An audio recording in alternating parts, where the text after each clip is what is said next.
Hello people, welcome to my YouTube channel.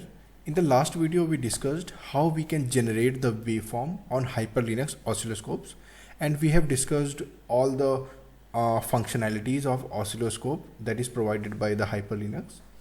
Now in this tutorial we're going to discuss about how to extract the result of the waveform that we have simulated on Hyper Linux. So let's open the Hyper Linux and open the oscilloscope. So till here we have discussed everything. Now I'm just going to adjust a little bit horizontal thing so I can see the multiple waveforms together. Start simulation. Here we go. Right. So as you can see on the right section we have our latest waveform and previous waveform. So I'm just going to disabling the previous waveform because there is no major difference. We didn't change anything. Now see, so using these check mark you can simply enable and disable the waveforms, right? So here you can see, yeah, I'm just going to disable this one too. So here you can see U1 is our driver pin, and U2, U3, U4 and U5 are the receiver pins, right?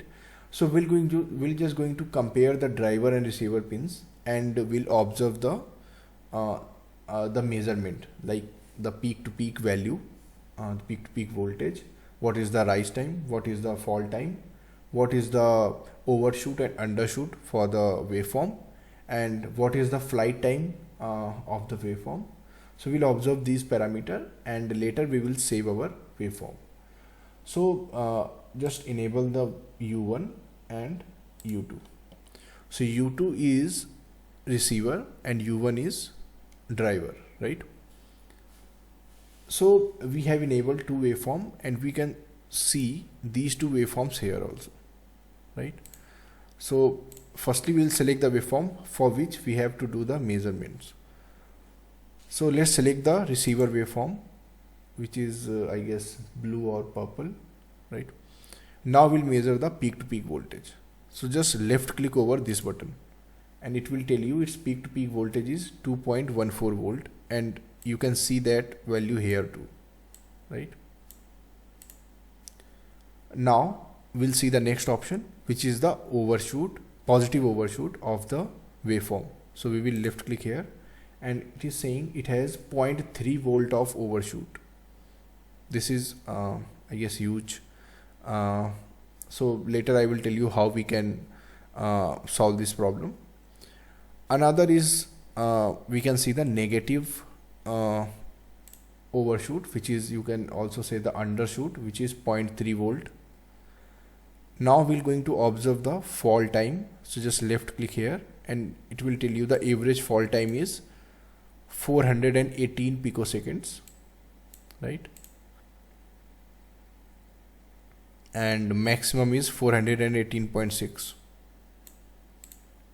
So that you can tally with your specification. If like this one is crossing the limit, so then your test will be fail and you have to make the changes on your design and later just do the simulation again and observe the waveform, right? Now we will observe the rise time. So rise time is 414.5 picosecond, right? Similarly we can see the slew rate of the simulation, and it is saying like it is 2.08 volt per nanosecond. You can see the minimum and maximum slew rate of the particular waveform. Now next is the flight time. So like these are all the parameters. I will tell you in detail in the coming videos, because here I just want to show you like everything, what are the things that you can perform with the Hyper Linux oscilloscope, right? So you can measure these much parameters and observe the waveform, right? So I will tell you later what is flight time and what is its role in the signal integrity. Okay. So similarly we can compare the U1 and U3, right? So there is not much difference between the U2 and U3, so that's why I'm just ignoring this one. So yeah, so till here we have observed all the parameters that we can measure by using our waveform, right? And we can select and measure the parameters for each waveform. Okay, so that is very good feature of HyperLinux. Now I will tell you how you can save the save this session of oscilloscope. So you have to just left click over save and load, and there you'll see a lot of options. Either you can save as a Microsoft Excel or Mentor EasyWave or generic a waveform. So these all will be saved in the form of CSV, or HyperLinux has its own file format to save the waveform, which is .lis. So just left click on this one and save as. So I've already saved this waveform. So it will save the waveform with the name of pin, or not pin, the name of the net, and left click over save. Okay, so it is saying this file has been created and it is ready to use, right?